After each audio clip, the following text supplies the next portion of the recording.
Hi, welcome to the third edition of the Reaktor blocks exploration. And my name is Joe Ottinger, as still.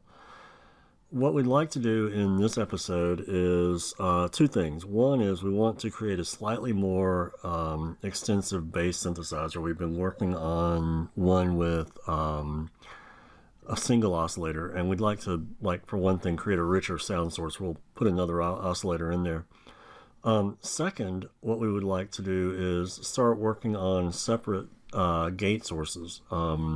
This will kind of give us a beginning of West Coast synthesis and give us something to kind of have the synthesizer generate its own music and its own sounds a little bit closer to something like the Buchla easel can do, and stuff like that. When you turn them on and tell them to start going, they generate noises you can play with. And we kind of want to generate the same thing here. It's not going to be the same experience as you would get with a Buchla, but it's a beginning in that direction. It kind of gives us a little bit something closer to generative synthesis. So let's get started. New ensemble. We're going to build from scratch because we can. We're going to still use the Monarch stuff, mostly because it's really simple. So we're going to create basically a 2 oscillator input into a filter and then to a VCA, a voltage controlled amplifier. So really kind of simple stuff, but let's go ahead and build the simple one first. Then we'll make it a little bit better. So first we need a note in because, hey, you got to take input from somewhere, right? Then Monarch, we're going to use a single oscillator first. We're going to have 2 envelopes and then a filter, and then lastly we need a VCA. So let's move some of this stuff around. We're going to hook the VCA outs first. Let's see, one of the filters, let's see which one, that's the filter, but hook up the ADS envelope. We're going to go ahead and call this one the VCA filter so that we have it labeled clearly.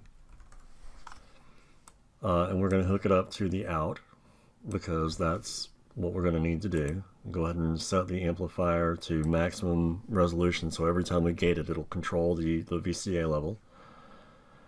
Okay, so we have the envelope for the filter. That'll also go to mod A. Let's see, let's go ahead and set this. Resonance and cutoff. Set those up. We have the oscillator here. We have the pitch going to the oscillator. We have the gate going to our filter gates, our envelope gates rather. Hook up the out here, if I can remember to get my mouse straight. And now, we now have a working but not a good synthesizer. Sorry for the levels there.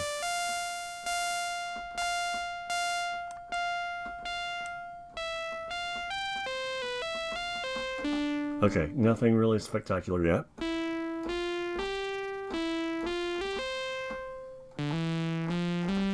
Okay, now the way that we add another oscillator is actually really, really trivial. We need to add a couple of components, unfortunately. One is the oscillator itself. Let's use the bento box oscillator just because it's something different. Let's move it into the right place. Now what we'll need in addition to the pitch is we actually need to mix the outputs because we can only have one input going into our filter. So we're going to add another mix component. Exciting stuff. We're going to change the output to go to N1 here. So then we have this kind of setup. Now both of them should be set fairly high. So now we have the bento box only output. Now we have them both. And we can kind of play with the settings here and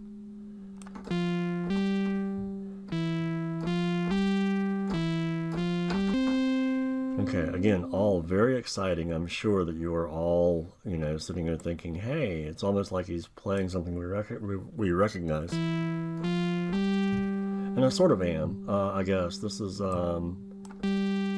that's actually Birdland off of Weather Report, I guess, the opening bass line.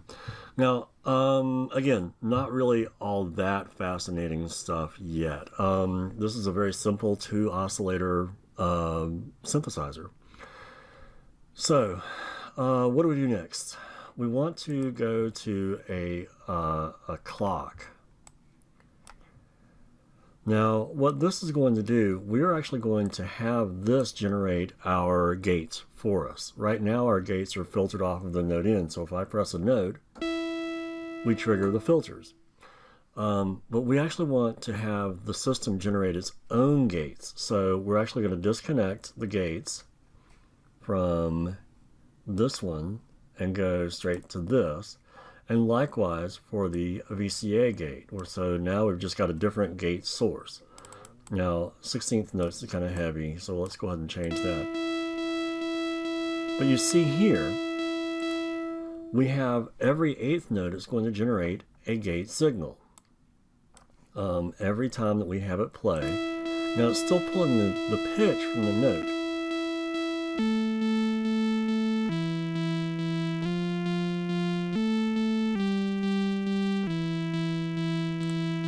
And we can change that by going to quarter notes.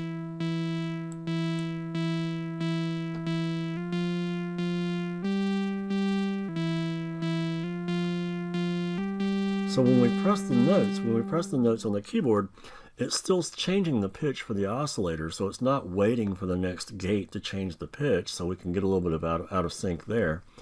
But it is waiting to gate the envelopes based on the clocks.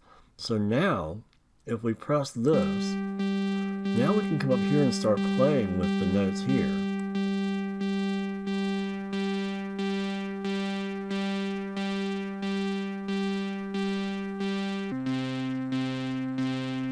So you can see how we're able to change the sound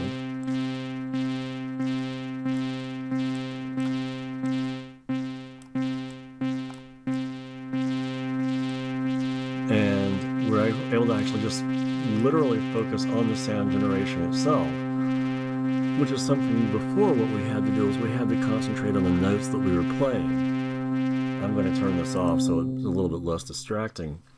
But now we actually can start fiddling with the knobs while the sounds are being generated, and we're starting to see some generative sound sources anyway.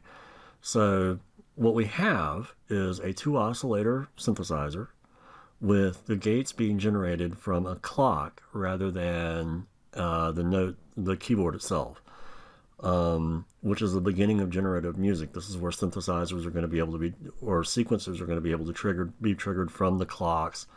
We can control how often the signals are transmitted. And there are other utilities that we can actually select gates based on which beat it is. We can actually count things, stuff like that. So this is really kind of cool, and it's the beginning of watching a really more generative sound synthesis where we can actually start generating songs from this, or at least soundscapes from this. So it's exciting stuff. It's really kind of cool, and maybe next time we'll start using something other than these Monarch and simple oscillators, but I have a feeling we'll be sticking around with synthesizers and sequencers rather than going to new sound sources for a while, because that's really kind of where the fun is using the sound sources we're familiar with and generating something new from those before we really kind of start getting distracted by the new toys and the new oscillators. Let's stick with the tools that we know and build something new with those before we really start adding to our toolkit. Thanks a lot for listening.